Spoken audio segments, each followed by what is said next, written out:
Hey, I'm back. So this time I'm gonna do a voiceover because it's way easier for me to do it that way. Because I've tried a couple of things concerning borax and the different types of things available on the market to be able to do the soldering properly.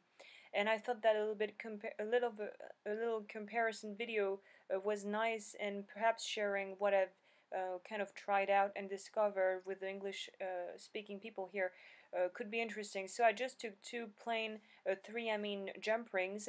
I'm going to use easy solder for the purpose of the video because it's going to take less time to melt, so it's going to make the video a bit shorter. So I've taken three little chips of silver that are approximately the same size, three sterling silver jump rings that are also the same size, to try and be able to be really precise and honest about what I find works best. So on the first one that I'm showing, I will be using the borax that comes in that you actually, it's powder that you have to mix with a bit of water to make a sticky paste that you can apply with a pencil, with a paintbrush. So this is the thing that I'm using for this, and I know there are different things, especially Rio Grande. The second one that I'm showing will be for the second jump ring, and the last one will be for the third jump ring, the liquid version that I use all the time.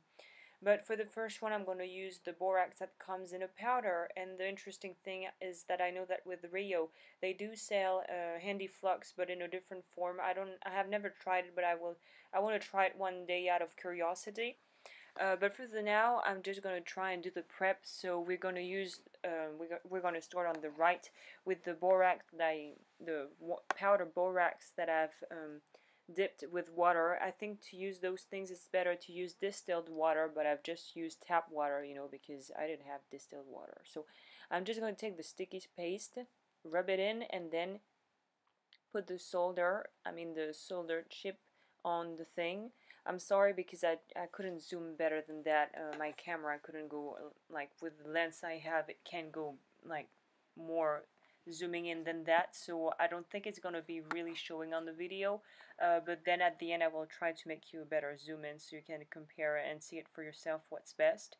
So because I always do things very like last minute, obviously I had forgotten to open up my gas tank thingy. And now here we go. So I'm gonna do the usual thing, nothing really crazy, nothing really special on there. We're just gonna see how long it takes to for the solder to be fully done. So to my great surprise, I also use stainless steel pliers like that to move and use and pick my solder chips. I know there are other things out there, but that's the way I like to do it. I'm gonna heat that up, and I was very surprised because it took very, very fast. This method was super efficient and extremely fast. So I would say that it's a good thing. This version is nice. The borax that you mix with water is pretty efficient. The second method is a method that is more, let's say, traditional. I don't know how you call it in English. In French, it's literally called pain de borax, which means bread of borax.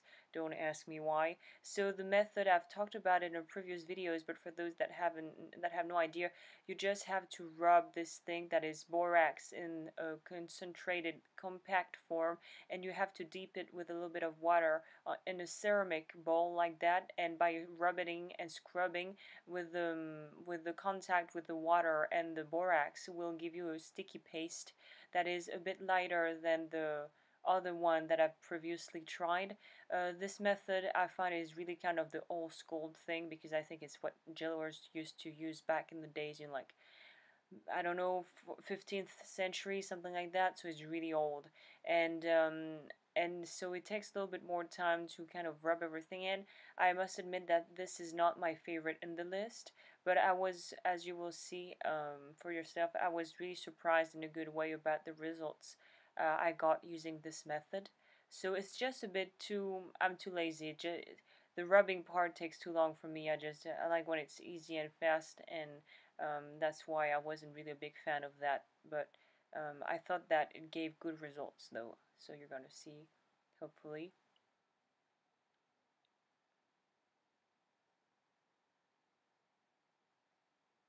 I think the problem with this is that, like I was saying, is like literally the water evaporates so much that you have to kind of, if you do a lot of soldering, this is not going to be the easiest. I find the quickest method of them all. But yeah. So I've obviously cleaned the brush before using this. Added a little bit more water because I thought it wasn't sticky enough. I would recommend you to use a real kind of brush with using real hairs because the plastic brushes don't last as long as the natural thing. So same method, we pick it, we dip the soldered chip in this, and then we apply it where we want to solder.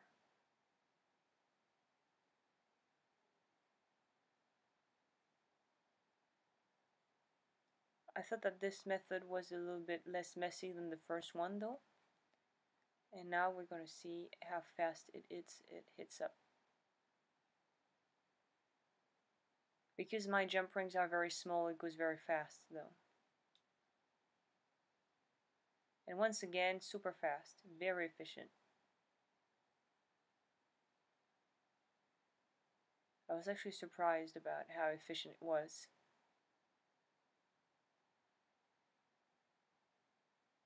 And then the last one is will be done by using, I had seen that there was a little hole in there, so we don't want any holes when we want to solder, so I used my pliers to try to make something that with the two ends of the thing really touching one another. And the last method that I will be using is the method that I use all the time, that is called in French collabore, which is exactly the same thing as borax. It's just it's a colorless, odorless, and it's way more liquid than the other versions.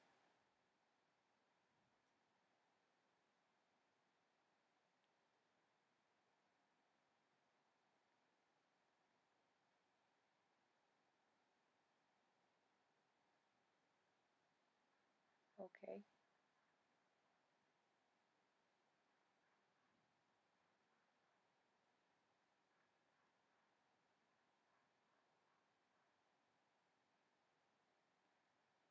So just as you can see right there, it takes a tad bit more time to, with the last collabore, the last one, the liquid one, it takes a little bit more time to heat up and finish the job.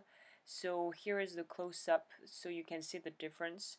So we can see that on the first one the joint is pretty clean and there's not a lot of coverage or like black stuff residues on it.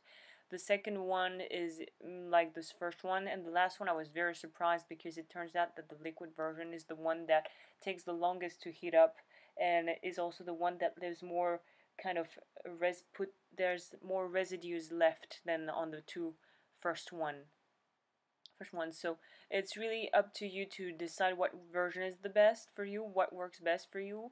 But I just wanted to show you the three so you can really see it for yourself. And I think I will focus on, in the future, I will try the flux that is available on Rio at some point, and also the solders that come in syringes, because I've never tried that and people ask me a question about it. So I think I will do a little some other trials and tests to see what's working best according to my own choices, my own tastes, let's say. So here you go. I'm trying to really show you a close up, but it's hard. So, but we can see that definitely on the two first one leave less residues than the first one for sure, than the last one, I mean, for sure. So I hope that this was helpful, and I'll see you around for another video, well, soon. I'll see you. Bye!